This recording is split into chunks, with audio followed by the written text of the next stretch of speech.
We have a 4-game slate here on Thursday. Welcome, guys. My name is DK. I'm going to be breaking down the 4-game DFS slate on Draftkings. If you guys are a first-time viewer, cover content for NFL, NBA DFS, as well as player prop sites. Sponsor of the video, that would be Parlay Play. Player prop site, you're building out slips of player props, and you can win up to 155x your money. So you do want to give it sorry. I had to clear my throat there. If you do want to give it a try, you can use the link down below for a $100 deposit match bonus. So if you do click that link and deposit, it does help support the channel. We'll greatly appreciate that. And yeah, if you guys are looking for more content, as always, you can check out my Patreon link down below. But let's recap tonight. So last night, even though super tilting, should have had a takedown, was still a very good night. Night was another very good night as well. Nothing crazy, just a double up in GPPs. Lost a little bit there because of the overtime, but the two guys that I was very high on were Karl Anthony Towns and Tyrese Maxey in tournaments. So that worked out in a big way. I told people if I was building 150 lineups, I would have 100% Onyeka Okongwu. That worked out. I was high in Ivy as a contrarian play. Even though the Pistons got blown out, he still had a good game. Kuzma did nothing in the second half, which really tilted me because I had some money on his props, which was very annoying. Slow-mo, NAW, smash. NAW started very slow, too. I think he had like 1 or 2 fantasy points at halftime and finished with almost 30. And then Andrew Nembhard, man. How is it even possible? Against the Wizards, without Tyrese Halliburton. Someone explain that to me. Yeah. Good day overall. Looks like on my main props, might go 4 and looks like I'm gonna go 4 and 2. Şengün with a legacy cover there in overtime, and Hawk has hooked me though. Turnover at the very end was very tilting. And I had a 25x game stack that just missed once again. A little short on Kuzma, a little short on Tyus Jones. So going to be a profitable day overall, and let's see if we can keep it going for this slate. So we'll start off with Boston, Milwaukee. So Boston, Porzingis did not play tonight, but it sounds like he's going to be available for tomorrow. Horford on a back-to-back, I would assume he probably sits, but we'll keep an eye on that. So assuming Porzingis plays and Horford sits, I mean, I don't think there's any standouts. This is going to be a really good game to watch, but maybe not so much for DFS. Like, I have interest in Tatum and Brown, 10-2 for Tatum, 8-6 for Brown. Porzingis, probably plays mid-30s minutes. I think he looks pretty good. White and Holiday both seem priced about right. The prices come up on Pritchard. The prices come up on Luke Cornett. I mean, you do have Sam Hauser at 3.9, but not like he's been playing a ton. I don't know. I think there's all kind of like secondary plays. I guess my favorite play probably would be Porzingis on Boston.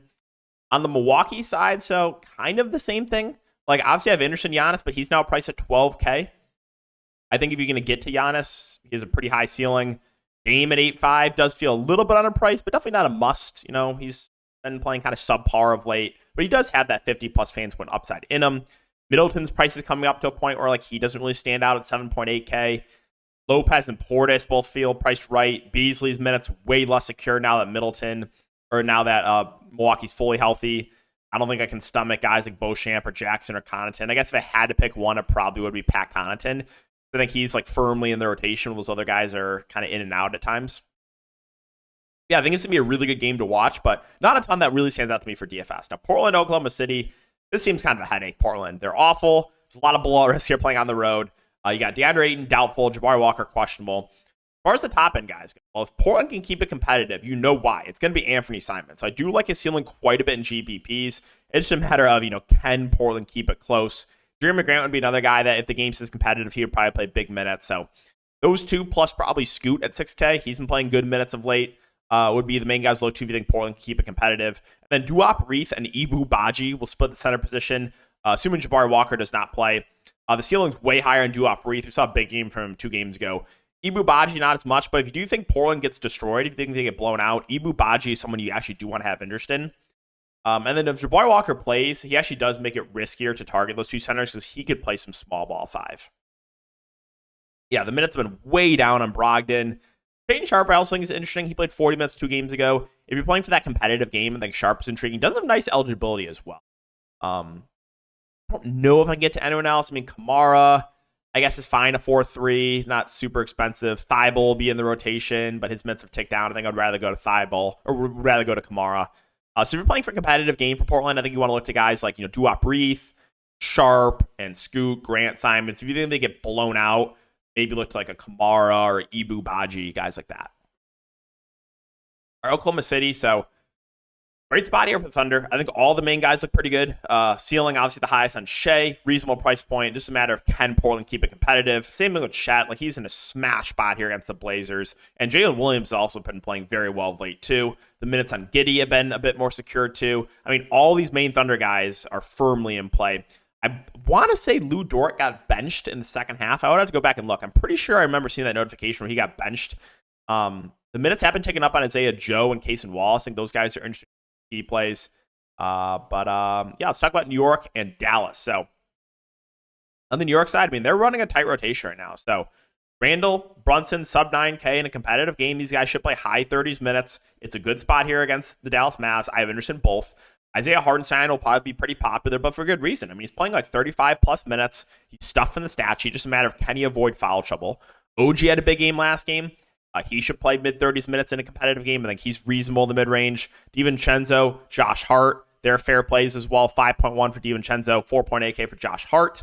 Other than that, I mean, you'll see some Quentin Grimes in the rotation, but his price has come up a bit. So let's talk about Dallas, a team that I think you're going to have some exposure to.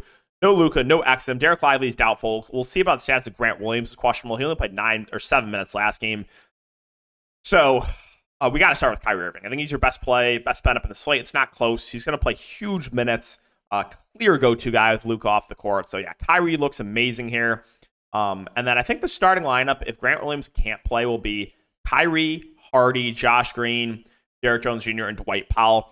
You would see big minutes for Hardaway off the bench. So Tim Hardaway Jr., don't think he starts, but I think he's going to play big minutes and probably be one of the main guys here on offense. I like him quite a bit, like his ceiling. Derrick Jones Jr., assuming he can avoid foul trouble, probably play huge minutes, 35 and 36 minutes over the last 2 games.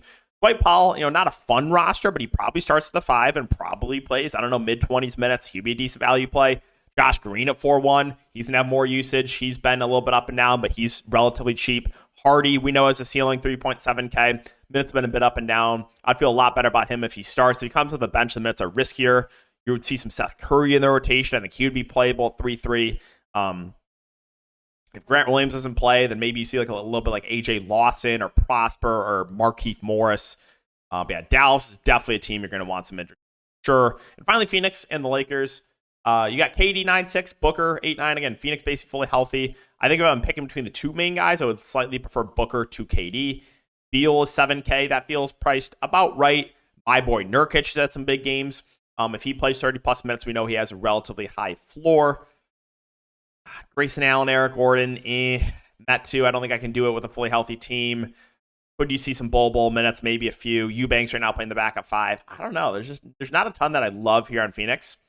And find the Lakers. I mean, AD, LeBron, they keep listing as questionable. They're going to play. You got Rui who is doubtful, and Cam Reddish is questionable. Reddish news is actually somewhat significant. Could open up a little bit of value there for the Lakers. Top end guys, AD, LeBron. I'm always going to prefer AD to LeBron if I'm picking between the two. Was very high in AD last night. He smashed. Yeah, picking between the two, I still prefer AD. Austin Reeves is sub 7K. He should play low 30s minutes. I think he's probably my favorite secondary play here in the Lakers. D'Angelo Russell. Since his return, minutes have been a little bit up and down.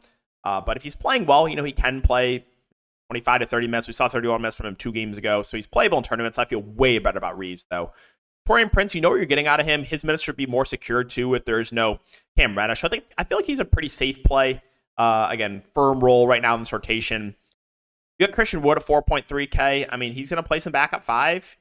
His minutes have actually been decent of late, surprisingly. So without Rui, yeah, I actually think Wood is playable. It would have been nice if he has power forward eligibility, but I think he's playable. And Max Christie, I think, would be an interesting value play here. If there's no Reddish, he should see more minutes. So I would be intrigued by Christie, even though that one day, like 2 or 3 weeks ago when everyone was out, I played Christie at like 3 fancy points in 30 minutes. Like, how is it even possible? How? Vanderbilt's 3-4. Right now he's playing like high teens minutes and not doing much with them, but he's close to min price, and at least he's in the rotation. So I do think Vanderbilt's also a viable punt play. But yeah, guys, that's going to wrap it up for the video. Also, just FYI, there is a Paris game. There's an early game tomorrow. Guys who want to play that Showdown, I believe it's I think it's Cavs Nets, I want to play. Thanks again for watching, and good luck. We'll see you all in the next one.